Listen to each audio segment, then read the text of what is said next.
Hello, everybody.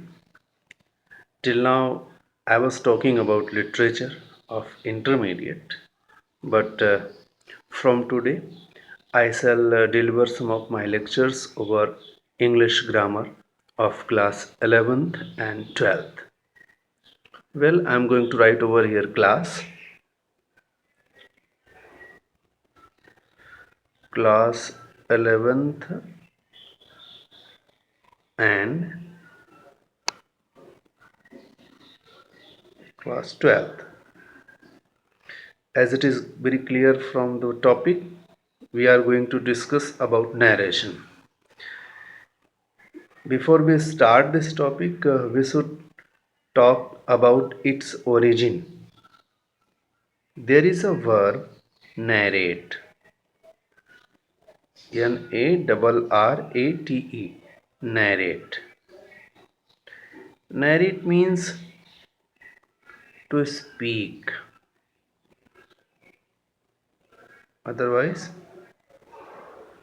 to state. Speak in Hindi, as you know, means बोलना, and state in Hindi, कहना.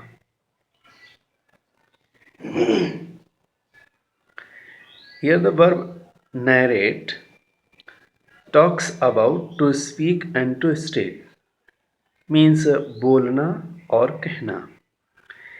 Indirectly, it suggests us whatever we speak and state can be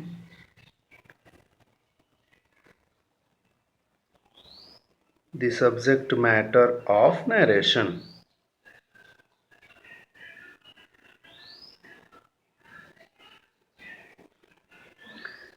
So, a general idea that we have kept in our mind, whatever we speak and state, जो भी हम बोलते हैं अथवा कहते हैं, can be the subject matter of narration. ये narration का विषय वस्तु हो सकता है. Now if narration studies whatever we speak and whatever we state, then what we speak, I mean, what do we use in speaking and stating something? It is a matter of great thing to understand.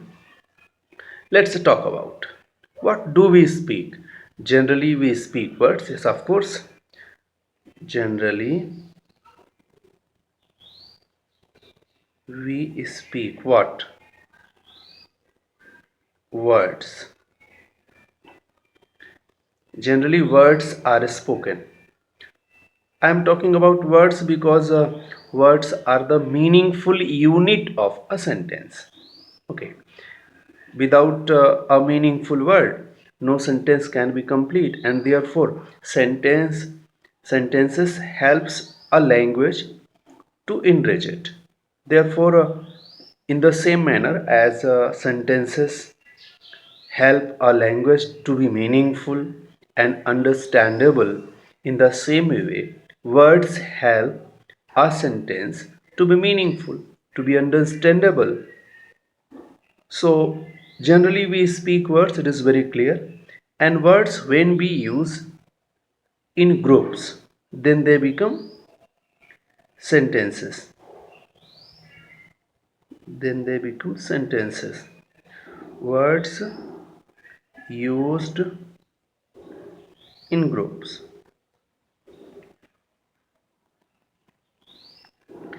Here, as I have told you earlier in your high school classes, and you have already studied it, words means meaningful words.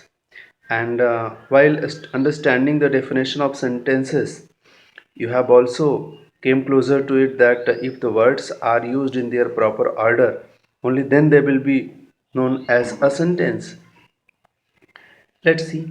Words used in groups will be called as sentences. As we have taken over here, generally we speak words and words, when they are used in a groups, they become sentences. So to say a complete thing, we need sentences. I mean, we sentences are needed to say something, to say something complete. This is, I mean to say, sentences are needed to say something complete. In other words, we can say we use sentences so that someone could understand us and we could understand them. I mean, sentences are the basic unit of a language that help a person to be understood and to understand someone. Now it is clear, under narration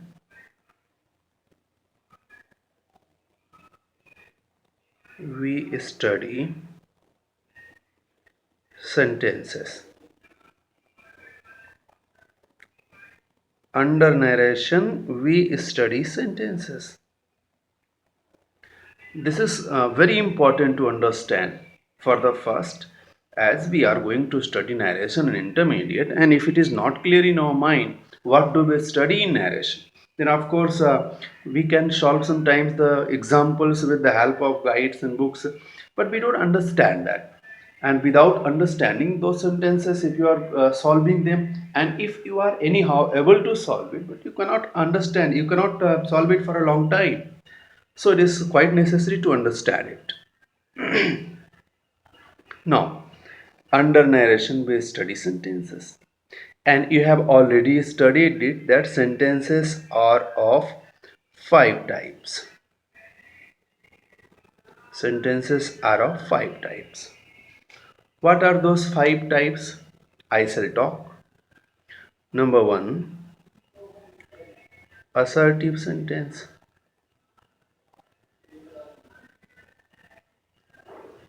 2, interrogative sentence.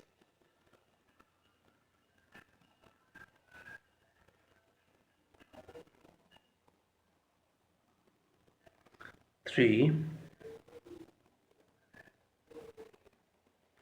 imperative sentence. 4th,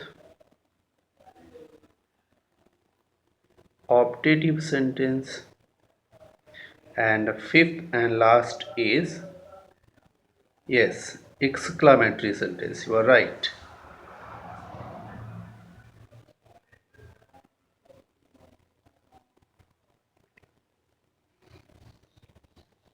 These 5 types of sentences are basically studied under narration.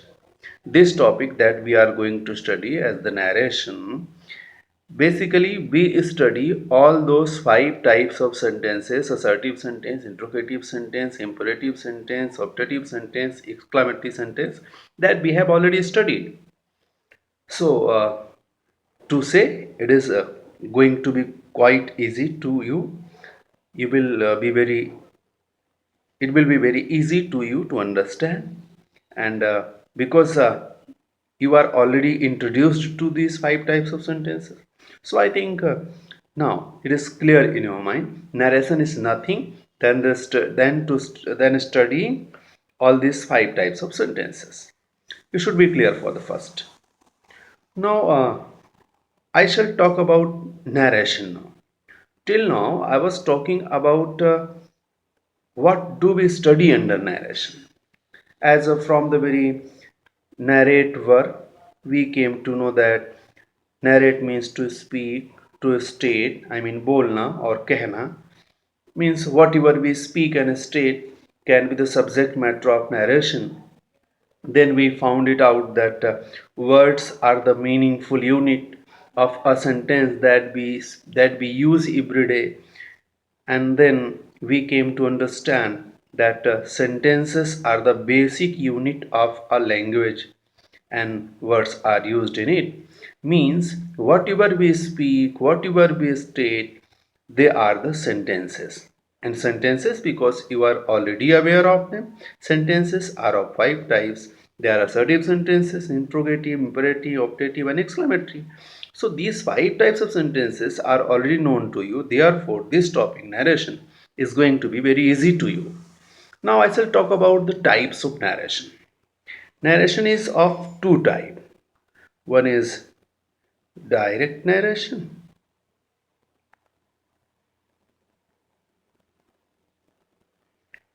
and second is indirect narration. Yes, as usual, indirect narration. So there is not much to understand in it. Direct narration, you simply know that a sentence, a statement that is directly given by the speaker. Direct narration has 2 parts. Now I'm dividing it. Direct narration. Direct narration is divided into 2 parts. One is a reporting verb and another is reported speech. For the first, I am going in a single sentence to give a definition of it. It is a sentence directly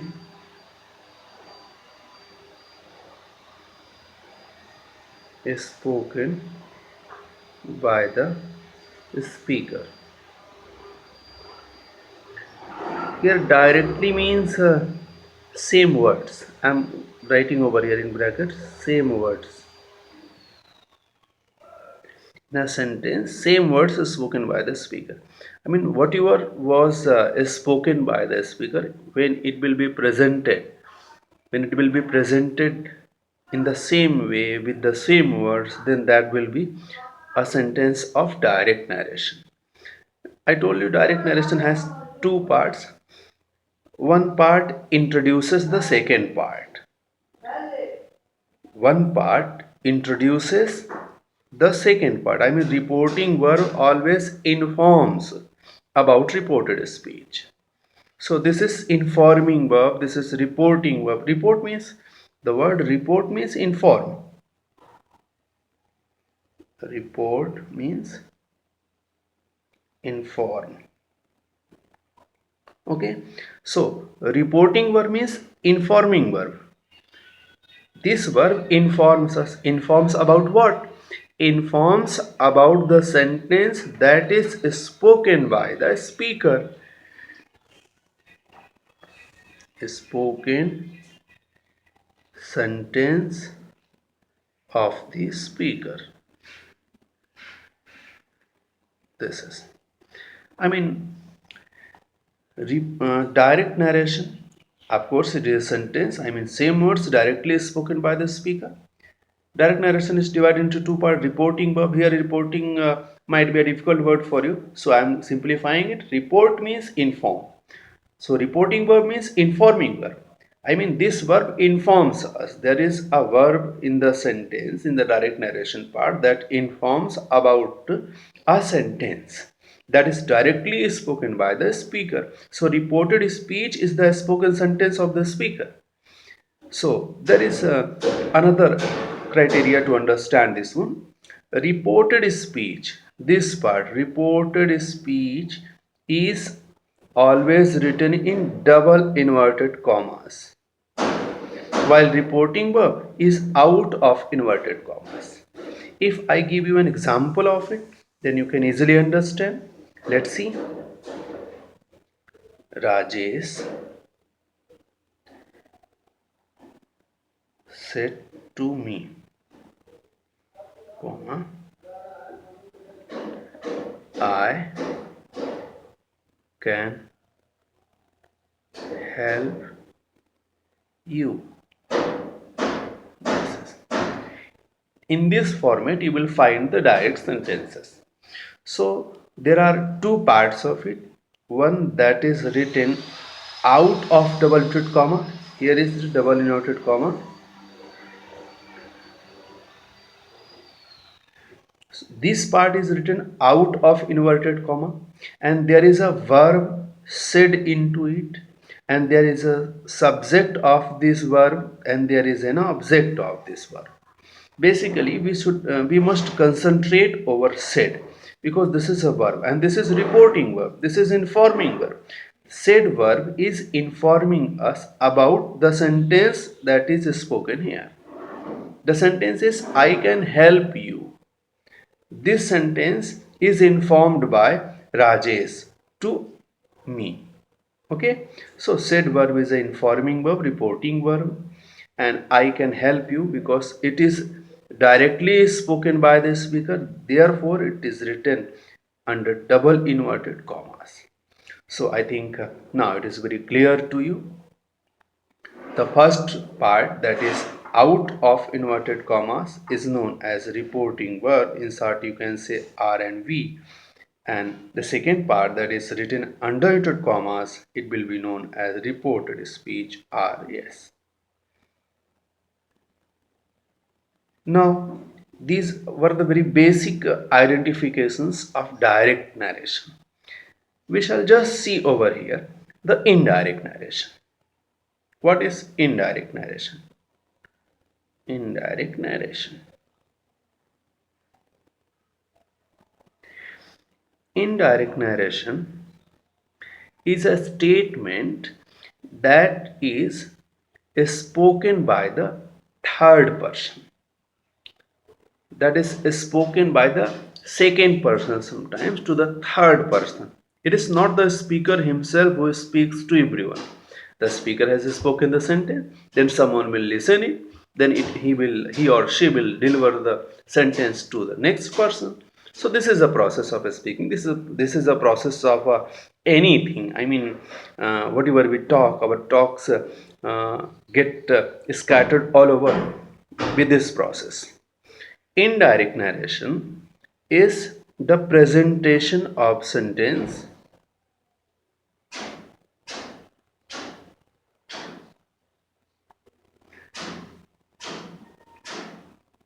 spoken by the speaker but with some necessary changes.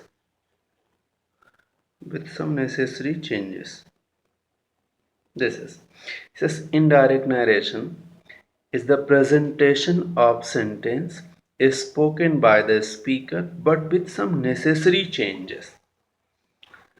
Now we shall see what are some necessary changes that take place in it.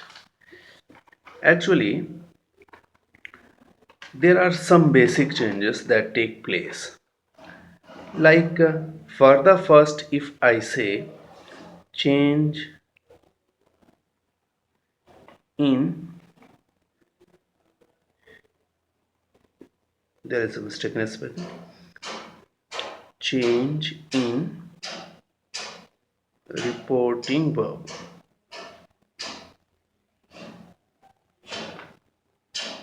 Second is correct use of conjunction. Third is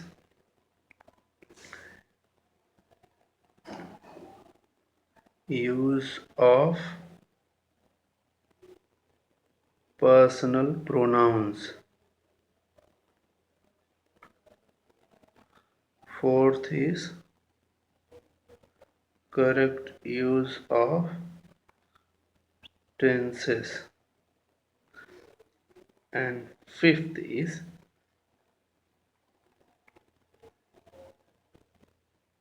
change in time and distance denoting words.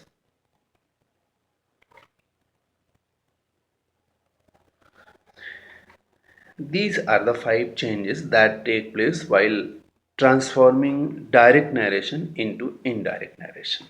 Actually, I don't consider this first one the very necessary change, but I have added it so that you could understand it easily. Basically, these 4 are the basic changes that take place while converting direct narration into indirect narration.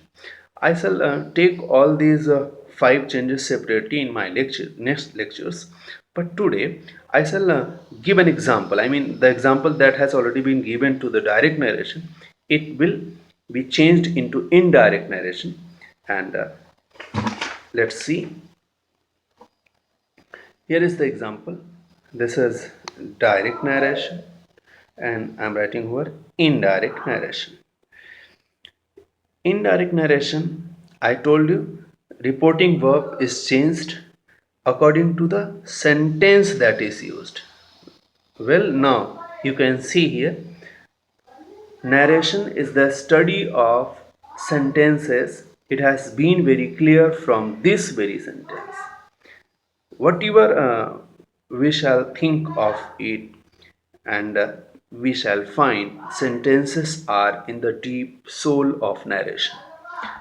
So, this sentence I can help you is an assertive sentence because this follows the structure of yes, we, o. I have told you about the structures of sentences, and if it is still not clear to you, then you can go to your notes that you have created in your high school, and you can simply find the difference between the structures of all those 5 types of sentences. Let's see. Rajesh said to. Said to will be changed according to the sense of this sentence, because this sentence gives you the sense of assertion. I mean, this is assertive sentence. Then said to will be changed into told. Rajesh told me. And these commas and double inverted commas will be removed, and at this place we shall add conjunction. I have given you the topic to be studied separately, but today I shall tell you, if there is a assertive sentence, then we shall use conjunction that to remove double commas and combine both these sentences. I is the pronoun. It will be changed according to Rajesh, therefore there will be he. Can will be changed into past. It will be could, help, and the second person it will change according to me, and it will remain as it is, as me. So this is Rajesh told me that he could help me. This was the transformation into indirect speech. So from this lecture you can very easily understand what is the subject matter of narration, what are the basic elements that we need to study in narration. For your kind information, I would like to inform you, narration is the one of most simplest topic in English grammar, and if you give your mind a simple in a very simple way, then you can easily understand the whole topic. Rani Revati Devi Saraswati Vidyaniketan Inter College is always in your favor, and it will be devoted to create your future and to add its service into the name of nation. Thank you so much.